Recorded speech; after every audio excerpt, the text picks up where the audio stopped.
Hello students, BSc final year की solid state physics की class में आपका वेलकम है।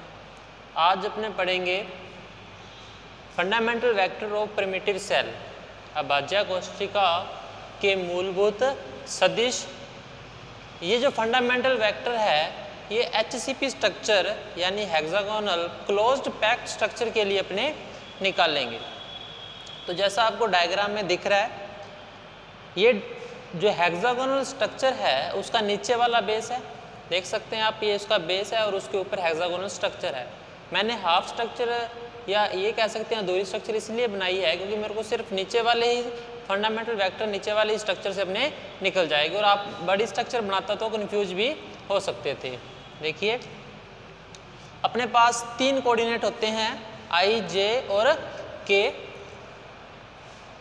और कोऑर्डिनेट डायमेंशंस की बात करूं मैं तो एक्स डायरेक्शंस, वाई डायरेक्शन और जेड डायरेक्शन अपने पास 3 डायरेक्शन है। ठीक है, इस डायरेक्शन को मैं बोलता हूं जेड डायरेक्शन, जेड डायरेक्शन, और इस डायरेक्शन की ओर इस एटम के लिए निकाल रहा हूं मैं, और इस डायरेक्शन को मैं बोलता हूं B direction, sorry Y direction, Y direction. और अपने पास ये वाली जो डायरेक्शन है इसको मैं एक्स डायरेक्शन देता हूँ, एक्स डायरेक्शन भी देता हूँ। ठीक है, अब एक्स डायरेक्शन में मैं जो वेक्टर मान रहा हूँ, जो फंडामेंटल वेक्टर मैं मान रहा हूँ वो है अपने पास a1, या मैं ये भी लिख सकता हूँ इसको a1 वेक्टर, और एक्स डायरेक्शन तो अपने पास है। और इस दिशा में मैं मानता हूँ, देखो वाई डायरेक्शन में मानता हूँ मैं a2, और इसमें मान रहा हूँ मैं a3। ठीक है, और अगर मैं कोऑर्डिनेट की बात करूं तो इस डायरेक्शन में अपने पास जो कोऑर्डिनेट आएगा, ये यूनिट वेक्टर आएगा अपने पास, वो आएगा अपने पास के कैप। इस डायरेक्शन में जो अपने पास यूनिट वेक्टर आएगा अपने पास, वो आएगा अपने पास जे कैप, और जो आई कैप अपने पास इस डायरेक्शन में अपने पास आई कैप आएगा। ठीक है, आई कैप, इसको मैं अंदर की तरफ लिख देता हूँ आई कैप। ओके, और इस पॉइंट को मैं देता हूँ ओ पॉइंट नाम। ठीक है, यहाँ तक आपको वेक्टर्स के जिस प्रकार मैंने डिवाइड किए हैं आपको समझ आ गए हैं। अब देखो अपने पास ये लास्ट ट्रायंगल जो अपने पिछली वीडियो में अपने देखा था, उस प्रकार का एक ट्रायंगल अपने पास निकल गया। आपको ध्यान हो, इस पॉइंट से इस पॉइंट तक अपने एक डायरेक्शन निकाली थी। ठीक है, और इन दोनों एटम्स के बीच की जो दूरी डिस्टेंस अपने पास वो है अपने पास a, यानी अगर ये a है तो ये अपने पास कितना आएगा a/2। क्लियर है, a/2। अगर मैं इसके लिए बात करूं डॉटेड लाइन के लिए तो ये अपने पास जे डायरेक्शन है, ये जे डायरेक्शन है, और इस तरफ अपने पास जो लाइन आ रही है वो अपने पास क्या है, आई डायरेक्शन है। सबसे पहले अपने को पता होना चाहिए इस पॉइंट तक की जो दूरी, अगर मैं यहाँ पे m मानता हूँ, ओ एम की जो दूरी क्या होएगी। ठीक है, तो अपने को पता है ओ एम, लास्ट वीडियो में आप जिसने नहीं देखी है वो पहले देख ले, क्योंकि ओ एम की अपने उसमें डिस्टेंस निकाल रखी है, उसमें इस प्रकार से अपने डायरेक्शन बनाया हुआ था, और इस जगह इस जो लाइन की अपने डिस्टेंस निकाल चुके हैं, तो वो थी अपने पास √3/2 a। Okay, √3/2 a। अब देखो मेरे को O से A पॉइंट तक जाना है, O से A पॉइंट तक जाना है A1 वेक्टर निकालने के लिए। A1 वेक्टर निकालने के लिए मेरे को O से A तक जाना है, तो सबसे पहले मैं यहाँ से यहाँ तक आऊँगा, यानी O से M तक आऊँगा, फिर M से A की तरफ आऊँगा। ओके, ये कौन सी डायरेक्शन में है, ये पॉजिटिव आई की डायरेक्शन में है, तो ये तो समझ आ गया कि अपने को ये पॉजिटिव आई डायरेक्शन में तो ये जाएगा। ठीक है, आई मैंने लिख दिया पॉजिटिव में, यानी ये पॉजिटिव डायरेक्शन में तो जाएगा। सेकंड बात, फिर ये इस तरफ आएगा, जे उस तरफ पॉजिटिव है और इस तरफ क्या होता है, नेगेटिव। तो जे की माइनस डायरेक्शन में ये जाएगा तो अपने पास ए की तरफ पहुंचेंगे, यानी यहाँ पे मैं लिखता हूँ जे माइनस। ओके, अब मेरे को इनके साथ डिस्टेंस का मल्टीप्लाई करना है। ओ से एम तक की डायरेक्शन कितनी है अपने पास? ए √3/2 और ए से एम तक आने में कितनी डिस्टेंस ट्रेवल की है इसने? तो वो अपने पास a/2। यहाँ से a1 वेक्टर की वैल्यू आ जाएगी, अगर मैं a/2 कॉमन लेता हूँ तो √3i और j कैप। अब मैं a2 वेक्टर की बात करता हूँ, a2 वेक्टर की। a2 वेक्टर जिस तरफ y अपने पास डायरेक्शन है, y अपने पास एक्सिस है, उसी डायरेक्शन में a2 वेक्टर अपने पास प्रेजेंट है। तो a2 वेक्टर इक्वल होएगा j वेक्टर के। ठीक है, a2 वेक्टर इक्वल होएगा j वेक्टर के। अपने को ना k डायरेक्शन में जाना है ना i डायरेक्शन में जाना है। ठीक है, इसने कितनी डिस्टेंस ट्रेवल की है? यहाँ पे भी एक पार्टिकल प्रेजेंट है और इस जगह पे भी एक पार्टिकल प्रेजेंट है। तो इन दोनों पार्टिकल के बीच की जो डिस्टेंस अपने पास क्या होती है? a। क्या आएगी? a1 और a2 वेक्टर अपने निकाल चुके हैं। अब मैं a3 वेक्टर देखता हूँ।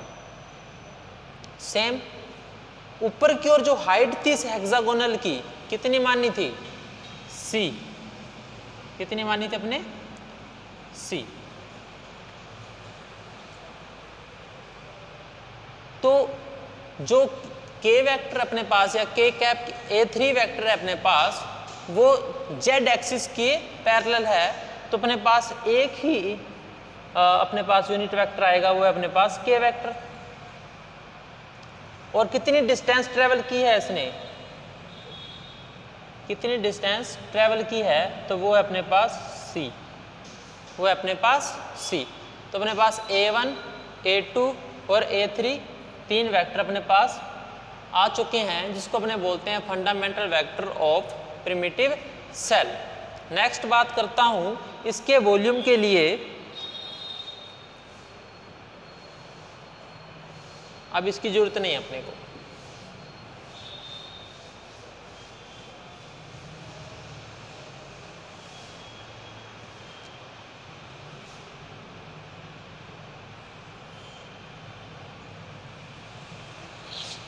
यहां पे लिखता हूं मैं volume of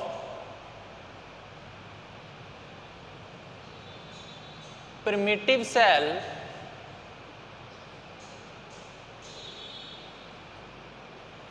of HCP structure.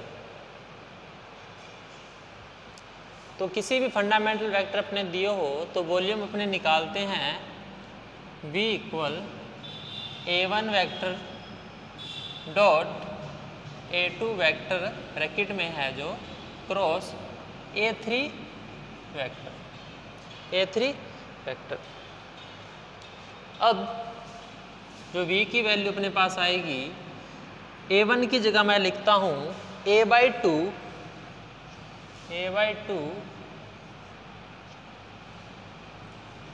√3i और j कैप। ये दोनों कैप में आएंगे। a2 अपने पास आएगा aj और ck। aj और ck ये वेक्टर्स अपने पास। a/2 अपने पास एक कांस्टेंट वैल्यू है तो ये कॉमन आ सकती है। इसी प्रकार इसमें अपने पास a और c दोनों मल्टीप्लाई में भी है और क्रॉस प्रोडक्ट में है और दोनों कॉमन वैल्यू है, तो अपने पास कांस्टेंट वैल्यू है और तो a और c भी अपने पास बाहर आ जाएंगे। तो अपने पास बाहर आएगा जो a²/2, a का a से मल्टीप्लाई किया a²/2 और c और C। और अंदर पास अपने पास जो आएगा I कैप के लिए आएगा √3, इसके लिए आएगा -1, Z अपने पास नहीं है, K कैप तो 0। सेकंड के लिए अपने मैं बात करूं तो 0 1 0 और 0 0 और 1 0 0 अपने पास इस प्रकार से वैल्यू आती है। नेक्स्ट इसको सॉल्व करता हूं मैं। a²/2,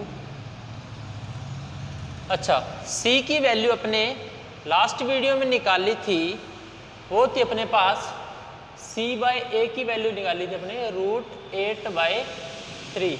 तो यहाँ से C की वैल्यू आ जाएगी अपने पास A√8/3। ठीक है, इसको भी मैं यहाँ पे पुट कर देता हूँ, A√8/3। ओके, इस कंपोनेंट के लिए वैल्यू आएगी 1 - 0, सिर्फ √3 के लिए आएगा, बाकी सारा 0 हो जाएगा, तो इनटू में आएगा अपने पास √3। ये वॉल्यूम निकाल रहा हूँ ना मैं, यहीं पे लिख देता हूँ। वॉल्यूम √3 से √3 कैंसिल, इसका आ जाएगा अपने पास A³ √8 को क्या लिख सकता हूँ 2√2/2 था, तो अपने पास जो वॉल्यूम आएगा वो आएगा अपने पास A³ √2। इस प्रकार से अपना प्रिमिटिव सेल ऑफ HCP के लिए वॉल्यूम निकाल सकते हैं। यहाँ पर HCP स्ट्रक्चर अपने पास पूरी होती है। अब इसके बाद अपने ब्रैग इक्वेशंस और लाउवे पैटर्न अपने पास आता है, जो एग्ज़ाम के दृष्टिकोण से बहुत इंपॉर्टेंट है, तो वो आपको नेक्स्ट वीडियो में बताया जाएगा। और अगर कोई डाउट हो तो कमेंट बॉक्स में ज़रूर लिखें और वीडियो को लाइक भी कर दें। धन्यवाद।